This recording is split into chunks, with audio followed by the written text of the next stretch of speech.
అదే RTV app వార్తల్ని క్షణాల్లో చదివే అవకాశం ఉంటుంది. ఒక న్యూస్ పేపర్, ఒక టెలివిజన్ ఛానల్ మీ చేతుల్లో ఎప్పుడూ ఉంటాయి. గత నెలలో కాశ్మీర్లోని పహల్గామ్ మీద జరిగిన ఉగ్రదాడిలో మన ఉగ్రవాదులు వచ్చి ఏదో విహారయాత్రకు పోయిన మన భారతీయులను నిర్దాక్షిణ్యంగా చంపడం జరిగింది.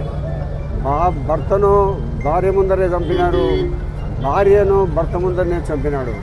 ఈ మాదిరిగా దురదృష్టకరమైన పరిస్థితుల్లో ఉగ్రవాదులు రెచ్చిపోయి భారతీయులను టార్గెట్ చేసి కులమతాలకు అతీతంగా ఎక్కడ కూడా లేకుండా కేవలము చంపడం జరిగింది.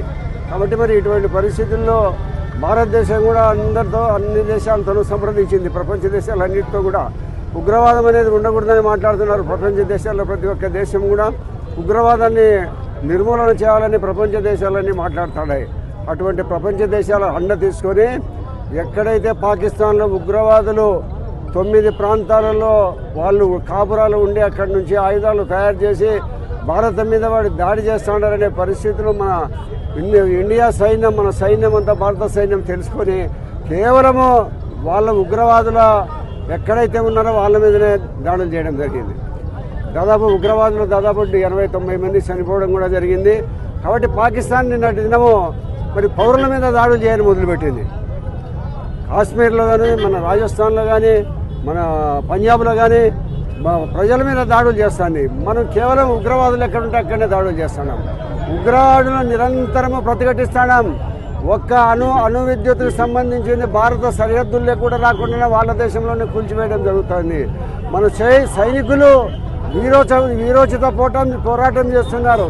విమానయానం కానీ, నౌకాదళం కానీ, పదాతి దళం కానీ అన్నీ కూడా తీవ్రంగా ప్రతిఘటించి పాకిస్తాన్ను రూపమాపే పరిస్థితిలో ఉంది. పాకిస్తాన్ మళ్ళీ ప్రపంచ దేశాలన్నీ యుద్ధం ఆపమని చెప్పితే మనం పాకిస్తాన్ తప్పక లేకపోతే 3-4 రోజుల్లో పాకిస్తాన్ ఆక్రమించే పరిస్థితితో మన భారత సైన్యం ముందుకు పోతుంది. కాబట్టి మనమందరం ప్రజలందరూ కూడా యుద్ధం జరుగుతుంది బార్డర్లో. వాళ్ళ కోసం వాళ్ళు సైనికులు ప్రాణాలు అర్పిస్తున్నారు. మరి వారికి సంఘీభావంగా మనము నిరంతరము దేవుని ప్రార్థన చేసి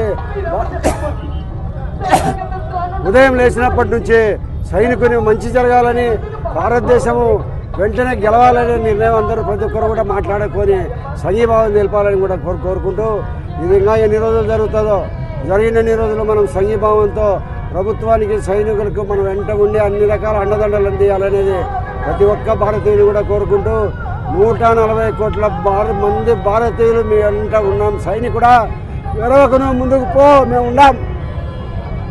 మరిన్ని వీడియోస్ కోసం ఛానల్ ని సబ్స్క్రైబ్ చేయండి. లేటెస్ట్ అప్డేట్స్ కోసం వాట్సాప్ ఛానల్ ని ఫాలో చేయండి. అండ్ లింక్ డిస్క్రిప్షన్ లో ఉంది.